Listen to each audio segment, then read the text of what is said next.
several allegations of corruption and ethical violations. Listen in to what happened. যারা দোষীরা রয়েছে লাগাতার Republic Bangla অভয়ার যারা খুনিরা রয়েছে যারা দোষীরা রয়েছে তাদের তাদের এই মুহূর্তে লাগাতার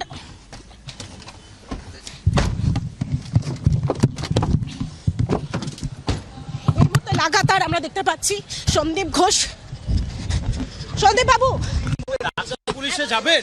সন্দীপ বাবু আজকে পুলিশে ডেকেছে, কলকাতা পুলিশে যাবেন? কলকাতা পুলিশে যাবেন? সন্দীপ বাবু আজ কলকাতা পুলিশ মে যাবেন? কলকাতা পুলিশে যাবেন? এই মুহূর্তে আমরা দেখতে পাচ্ছি সন্দীপ ঘোষ, তিনি সিবিআই দফতর সিজিও কমপ্লেক্সের সিবিআই দফতরে প্রবেশ করলেন। এই মুহূর্তে একাধিক প্রশ্ন তাকে করা হয়। লাগাতার রিপাবলিক বাংলা অভয়ার যারা খুনিরা রয়েছে যারা দোষীরা রয়েছে তাদের Kishore, I want to come back to you because they thought they could brush away this case, they could get away with it thanks to their close camaraderie with the top ranks in the TMC government. But it is the truth that stares right back at them.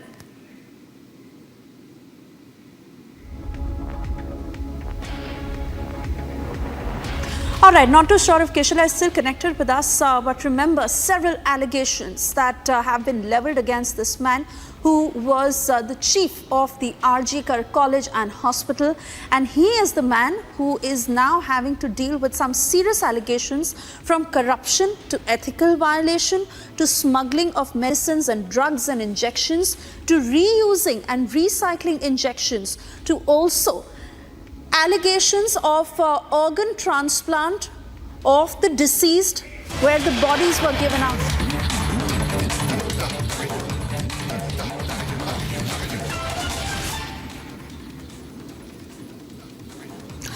All right, we've cut across to these live pictures that are streaming on your screens where Prime Minister Narendra Modi has left for Poland.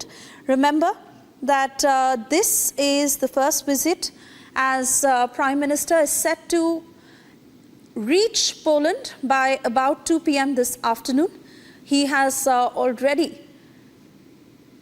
got on to that plane which will head straight to Warsaw, and Prime Minister Narendra Modi is now heading to Poland.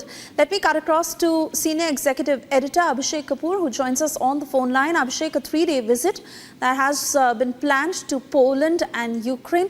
Take us through its significance and what's on the itinerary. Well, the first significance obviously is, Suesha, that for the first time in the last 42 years, an Indian Prime Minister is traveling to Warsaw. And for the first time since Ukraine came out of the USSR, a Prime Minister is traveling to Ukraine in 30 years. And that's significance number one. Significance number two, of course, the looming, the backdrop of ongoing Ukraine conflict, as the Prime Minister's departure statement calls it, effectively a war between Russia and Ukraine. Remember the hue and cry in the West last month when Prime Minister visited Moscow, and that was just a fortnight after Prime Minister had already met Zelensky. And now Prime Minister would be in Kiev, spending some time there, meeting President Zelensky on his invite. So in a way that if you look at from India's vantage, a balancing act between meeting both the sides. Not many world leaders have succeeded in doing what Prime Minister is doing by visiting Kyiv. In fact, if you exclude the Western nations, maybe just about 3 or 4 countries, including Turkey, including South Korea, including Japan, which effectively are in the Turkey happens to be a NATO member and NATO ally, and Japan and Korea, of course, effectively considered as part of the Western bloc. So Prime Minister happens to be the first leader of this stature and from Asia traveling to Kyiv, and that's the another significance, of course, of this visit as it pans out over the next 3 days. Oh, absolutely, Abhishek, and we'll keep coming back to you as Prime Minister, I believe, is expected to land in Warsaw at about 2 p.m. IST. For the moment, we have to slip into a very short commercial break, but on the other side, we continue to get our viewers the latest on Prime Minister's 3-day visit to Poland and Ukraine.